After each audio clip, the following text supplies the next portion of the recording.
அந்த எம்பெருமான அந்த சிவபெருமானியம் பணிந்திருந்தாலும் கூட முல்லை குறிஞ்சி மருதம் நெய்தல் பாலை பிரேமத்தில் குறிஞ்சி நடத்தை ஆட்சி மொழியின் தந்தை பெயர் நம்பிராஜன், தாயார் பெயர் அங்கே மோகினி, எமது பெயர் வள்ளி. எனக்கு உடன்படுவாத சகோதரர்கள் 7 பேர்.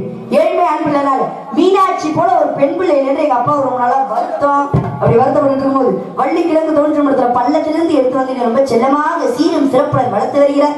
பெண் பிள்ளை பிறந்தால் காவலுக்கு அனுப்புவதாக அப்பாவோட வேண்டுதல். அந்த வேண்டுதலுக்கு இணங்க இன்று நான் காவல் புரிய வந்திருக்கிறேன். என்னுடன் என் உயிர் தோழி ஒருத்தி வந்திருக்கா. அதை விட பேரழகி ஒருத்தி வரப்போறா. அவளை பார்த்தீங்கன்னு வச்சுக்கோங்க, அவளோட அழகுல நீங்களா தொகுக்கட்டின்னு விழுந்துருவீங்க. அவ்வளவு ஒரு பேரழகு. பெண்ணுக்கு பெண்ணே பேராசை கொண்டு பேரழகி. நாடக உலகத்திலேயே இவ்வளவு ஒரு அழகை நீங்க பார்த்துக்கவே முடியாது. அவ்வளவு ஒரு அழகி. அதனால அதுக்கு முன்னாடி என் சொந்த பந்தத்துல என் மனசுல என்ன இருக்குன்னு சொல்லல, யாரை நினைச்சிட்டு இருக்கேன்? கந்தனை, கடம்பனை, கார்த்திகேயனை, கதிர்வேலனை, சண்முகனை, சரவணனை, முகனை, யாரு முகனை, அந்த பால முருகனை நினைச்சு உருகி கொண்டிருக்கேன். எங்க வருவனான்றாரு, காட்சி தருவனான்றாரு. முருகப்பெருமான் கையில எத்தனையோ அழகான விஷயங்கள் இருக்கு. ஏன்னா அழகா இருக்கிற எல்லாத்தையுமே அவர் கூட வச்சுப்பாரு. மயில், பறவையிலே அழகு எதுனா மயில் தான். ஆயிரத்திலே எது அழகு அப்படின்னா வேல் தான் அழகு.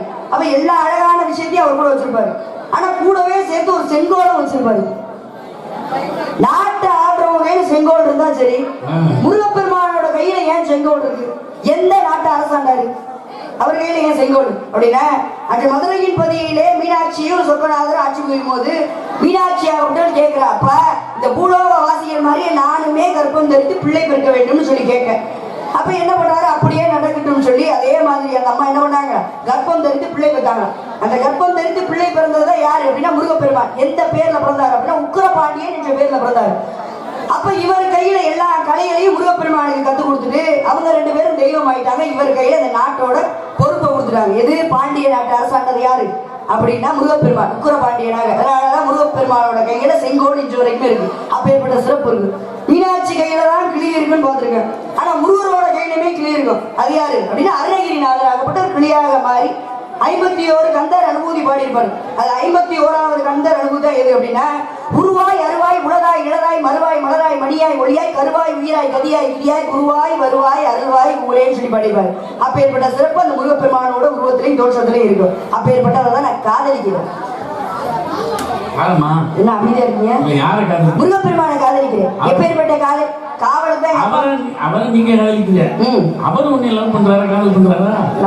அம்மா லவ்ல காதல் தானே. ஆமாங்க, ஆமா. ஐயா, காதலிக்காம யாராச்சும் காதலிப்பாங்களா? அவரும் காதலிக்கிறேன் என்ன சொன்னார். வந்து எத்தனை வயசு சொன்னா தெரியுமா? அதை சொல்றேன் கேளுங்க அப்புறமா. அதனால எங்க அப்பா வந்து காவலுக்கு தான் எனக்கு அனுப்பிச்சு விட்டாரு. எனக்கு வந்து யாரும் சொல்றத செஞ்சாலே பிடிக்காது. நம்மளாம் வந்து வித்தியாசமா ஏதாச்சும் செய்யணும் அப்படின்றதுக்காக காதல் செய்யலான்னு வந்திருக்கேன். எப்பேற்பட்ட காதல் சொல்லி முடிச்சுட்டு தோழியை போய் சந்திக்க வேண்டும்.